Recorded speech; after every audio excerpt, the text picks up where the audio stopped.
It's not a surprise that this school has given birth to some of the leading public intellectuals over the last 200 years. Dietrich Bonhoeffer, Reinhold Niebuhr, Paul Tillich, our own James Cone, Dolores Williams, and the list goes on. It's this kind of environment that breeds a theology that it's too shallow to call it cutting edge. It's theology that cuts deep into the ground that we all stand upon. And in this present context, that ground that we all stand upon is quaking.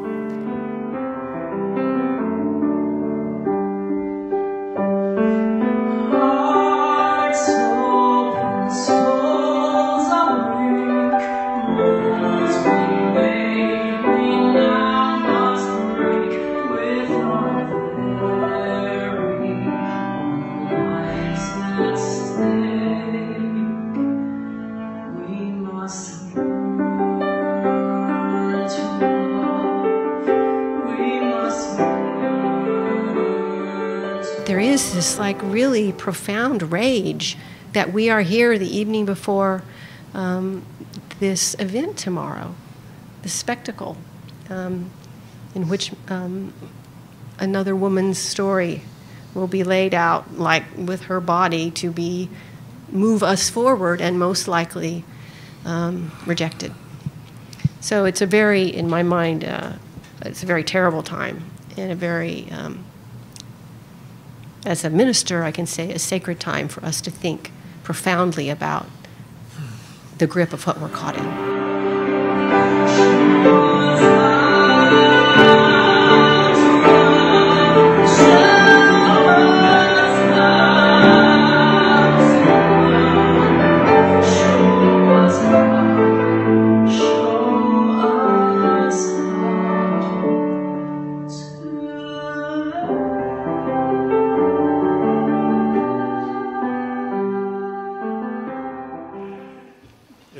My pleasure and honor to present this year's award for distinction in theological education to Serene Jones, class of 85 at M.Div, 91 Ph.D. You are the 16th president of Union Theological Seminary, the first woman to lead the school in its 176 years. You are a public theologian, injecting high-spirited insights about faith and social justice into the national conversation. And you are one of Yale's own. I have to add personally, very much one of Yale's own. Her father, Joe Jones, overlapped with me as a student here, both in the M.Div and the Ph.D. program. And he was awarded this same award several years ago. So this is a two-generation Yale's own award.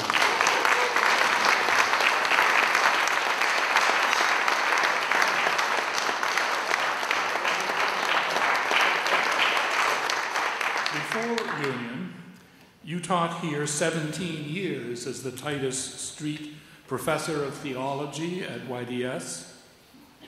Besides your YDS degree, you hold a BA from the University of Oklahoma and a PhD from Yale. You are ordained in the Disciples of Christ and the UCZ. Your books include, among other titles, Calvin and the Rhetoric of Piety, and the recent memoir, Call It Grace, Finding Meaning in a Fractured World. As a student here, you were interested in everything. Feminist and womanist theologies, liberation theologies, postmodernism, dialectics, and not least, classical Christian theologies, notably John Calvin. Also, social action, faith in action, praxis, immersive travel experiences with Lenny Russell. Your internship year in India was formative as well. I'd like to lift up a special gift you've made to theological education. Your creativity as a teacher here at YDS. You were extraordinary in spotting theological talent in a host of underrepresented students, nurturing, disciplining, and mentoring their development. The creativity of your classroom lectures modeled a powerful way of doing progressive feminist theology, weaving together conversation about trauma theory, critical political theory, and the history of Christian thought, including Calvin's relevance to modern theology. Finally, in your memoir, you pose a challenge to us all. I quote, "Nihilism and moral emptiness reign on both the left and the right. We have grown godless. The idea of mystery, grace, love, sin, and forgiveness needs to be made more available to people in an accessible way and become part of the public discourse again. With these concepts, we can imagine a different future with a different public language." One of the finest traditions of YDS is its commitment to excellence in all dimensions of theological education. This award recognizes alumni whose scholarship, teaching, or leadership and contributions to vocational formation for ministry reflect the best of YDS and its distinguished faculty. This year, the award proudly goes to Serene Jones.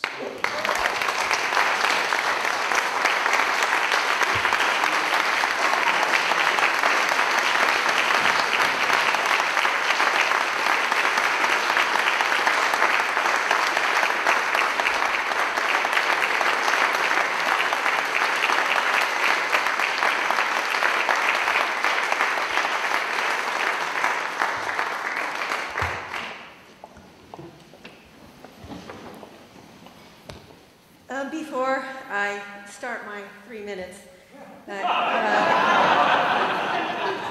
asking a president of a seminary to talk for 3 minutes. It's like, oh, it's like impossible. I just want to pause for us all to remember a true theological prophet in our nation, and that is Elijah Cummings, who passed away.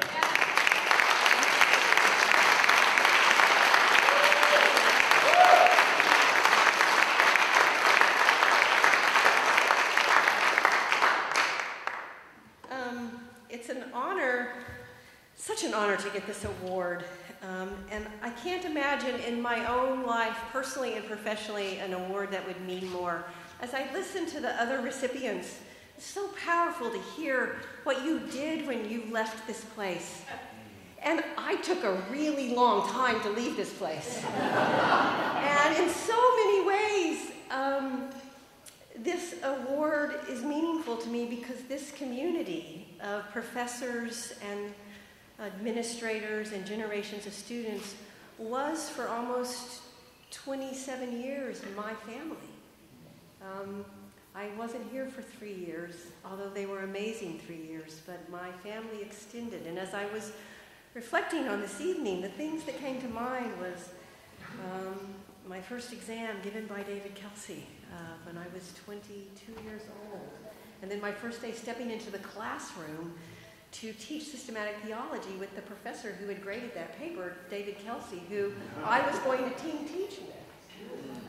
Imagine that. I have so many people in this room to say thank you to Julie and David, Dawn Selliers, who we're so happy to have here tonight, Emily Bakemeyer, my dear friend, my heart friend, Cornelia Deneen, who, since we stepped through the doors of YDS, have been bonded like sisters, Gary Czar, my partner who has come from New York City to witness this phenomenon called YDS that he's been hearing about, but Peter Hawkins and Hans Fry and Cornell West and George Lindbeck and Kathy Tanner and the precious, amazing, prophetic Letty Russell and Margaret Farley, who taught me that women can work together and love each other and support each other and not fight with each other. A miracle of a model. And Nora Tisdale, who I'm so happy to see here tonight. And the list could go on, Laman Sane, who taught me so much about the depths of faith. Nicholas Wolterstorff, who taught me so much about philosophy of religion and the aesthetic. And so many people around the broader Yale University whose interactions deepened my own theology, because I think theology only lives insofar as we see in all of our recipients. It's reaching into the world where it's not figured it all out, but is reaching and trying to seek imagination and understanding. I owe so many debts to YDS. I said this afternoon, and it's so true, and this is the first one, is that I was 22 when I arrived here, and I was 49 when I left. And you grew me up. You grew me up. I came a young, adventuresome. David was very nice in the descriptions of how I was with a student, but if you can imagine and I can imagine easily being the president of Union, your most radical, insistent, in your face, always angry student, that was me when I arrived here. And I have a wonderful prophetic school full of them now, so I think only someone who had been that kind of person could be the president of Union Theological Seminary.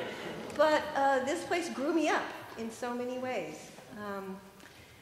This school also, and this isn't probably often said about Yale in general, but it taught me humility.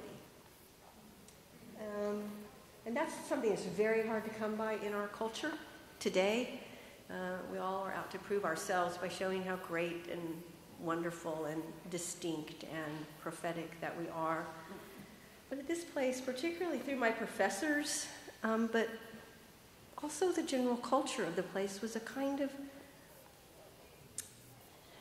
a pause with respect to the work that you do, that in the space of that pause was always a recognition of the generations and the people who were in that pause, whose work and labor were in that moment, that you were never alone, and that you were never simply yourself in what you did, but you were always a community. And so many times a community you couldn't even see. And that, like I said this afternoon, it taught me that I mattered enormously, and yet in the big picture, I don't matter. We matter. And the last thing I'll say is that what I learned here, and am so thankful for, and David, Letty, Margaret, Hans, Cornell, faith and politics can never be separated. In fact, anyone who thinks they're two different things is deluded, because they are intricately embodied in each other. And there's never been a moment in our nation more desperate for an understanding of the way politics comes into conversation with theology and nonetheless needs theology. And I learned here that can be done with prophetic fierceness. You always have to question undying allegiances to the powers that be, because that's always dangerous for Christians. A history of Christianity is one massacre after another made by Christians who aligned themselves with the dominant forces, and that we cannot simply stand aside and let that be the story once again.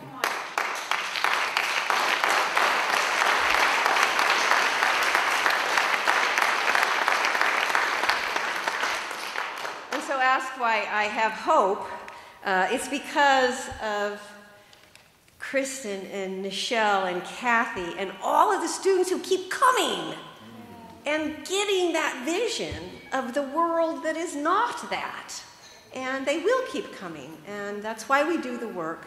And that's why the fight continues. And we have a big one in front of us. So Blessings to all of you, and may grace abound and the struggle for what's ahead of us strengthen us at every step. Amen.